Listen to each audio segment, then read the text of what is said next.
In Williamsburg, Virginia, UVA tight end Tyler Neville spent most of his time doing two things: playing sports, whether it was football, basketball, or lacrosse, or going to doctor's appointments. For Tyler, procedures and surgeries became all too common, and at one point he was even battling for his own life. But through it all, the dream of playing college football kept Tyler going. Andrea Adelson has the story. Fresh set of downs, Calandria. Downfield, Neville again. His second touchdown.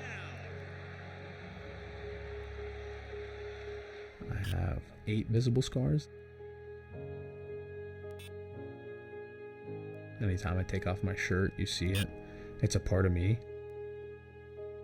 I think it certainly helped me become the man I am today. Tyler Neville's past is etched into his skin. Each scar, a reminder of the health complications and surgeries that began when his parents discovered he was born deaf. I think I was 2 years old, first surgery. I got my hearing back when I was 3. So from 2 to 12, I had all sorts of ENT issues, which, included vast amounts of surgeries. I mean, we kind of lost count, but well over 20. Some of them were repeat surgeries. I think he had maybe 14 or 15 different sets of tubes. For whatever reason, his body kept kicking him out. It felt like a surgery, every year. It was difficult because I always felt like I was recovering. Especially athletically, I think it frustrated me. You're always missing tournaments, always missing practice. Neville refused to let those obstacles hold him back. By the time he reached middle school, he was a standout on the basketball court and the football field. But when he was 14, during an AAU basketball practice, Neville started having trouble breathing. I was running some conditioning in basketball. My dad was a coach, but he could tell something was off because I was getting last in all these sprints. And I was complaining of, I feel like I'm going to pass out. So we went in for an x-ray, and sure enough, as soon as I took off my shirt in the doctor's office, they're like, "That's your problem." Doctors immediately recognized that Neville had pectus excavatum, a chest wall deformity that causes the breastbone and rib cage to grow inward, putting pressure on the heart and lungs, requiring yet another surgery. Doctors would insert a metal bar into his chest, preventing him from playing all contact sports, save basketball. He loved football. So the idea was stay strong, stay healthy, be a little careful, and in 2 years you'll be on the football field. But a few months before Neville's freshman year of high school, he received a devastating diagnosis. He had the bar in, and I was, putting on a collared shirt, probably for the first time all summer, and I had pain in my chest. We just figured maybe the bar moved, and we went to get an x-ray, and the radiologist said the bar was in place, but that he had a spot on his lung. A biopsy revealed that Neville had stage 2 Hodgkin's lymphoma. Because of the bar in his chest, radiation was not an option. So for the next 6 months, he would undergo chemotherapy. Shock, absolute shock, just a numbing feeling. We obviously gave him a big hug, and he had about 2 alligator tears that streamed down his face.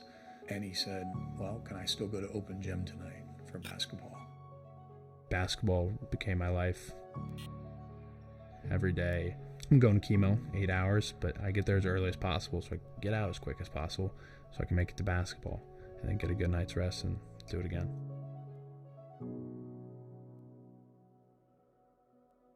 There was a lot of opportunities for me to, quit and not try to get back on the football field, but I felt like I still had so much potential left. I was never more motivated than when I took that last chemo pill. The way chemo finished up for him is the last week is home pills. I would put him on a plate with his name on it and then put out breakfast.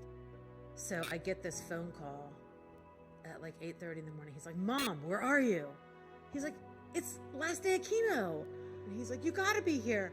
We've done every chemo together. And the next thing I know, I get a picture of him, pill in his mouth, drinks a sip of milk, another pill in his mouth, about 6 pictures of him. And then he sends me a final picture of no more pills. And he is elated, just elated. 1 year later, the bar removed from his chest and nothing holding him back. Neville returned to football, earning Virginia All-State honors in high school, which led to all Ivy League accolades in 3 seasons at Harvard. Back to the air, DePrima gets it to Neville. In 2024, determined not to waste any eligibility, Neville graduated from Harvard and transferred back home. To the end zone, and it is caught. Tyler Neville went up and grabbed that thing off the glass like a rebound. My husband and I both just teared up. It's like, are you kidding me? Like, he set these goals. He set this plan in action. He worked his tail off in every which way. We were just thrilled, just thrilled. I love football. I love competing. I would be a fool if I didn't make the most of it. Just the fact that I get to wake up every day and live out a dream since I was a little kid, I'll never get over that. Love the way this story ends, but it's not over because he is playing great football for Virginia. And because he hated watching other kids going through cancer treatments like he was, he started the Tyler Neville Foundation with the purpose of raising money to help those kids now going through chemo treatments and radiation and all of that. And by the way, for people who don't know, 4% of the federal government's annual funding goes towards pediatric cancer. It is very underfunded. So he is doing great things with the Tyler Neville Foundation. And what a cool, special story. There's no question. I mean, it's triumphant. I mean, I'm watching this and, you know, you don't get to see the behind the scenes pictures or videos at the time. And, you know, seeing it right there, how powerful it is, man, because our moms went through breast cancer and we were there with them. But, you know, for a kid to do that, it's just, it's crazy. And where he is today, unbelievable story, unbelievable fight, so inspiring. Yeah, Tyler's extremely inspiring. I mean, you know, we all have children, you know, here, and it's just I can only imagine how the parents feel to now see him come through that and still be, you know, not just a great football player, but also a successful young man. You know, he's playing for a different calling. He's enjoying it. You know what I mean? And truthfully, he keep playing like this, he can play on Sundays as well. I mean, I would say he's Calandria's go-to guy down in the red zone. So I didn't know the background until I saw this story. I obviously saw him on tape flash, but now that I know he's gone through what he's gone through and he's still playing like that, that is amazing and inspiring. It was hard to watch. I was getting frustrated by things keep coming up, you know, like a kid shouldn't have to go through that. I'm excited to meet the guy because somebody to go through that. He's a strong person. I'm excited to see him play.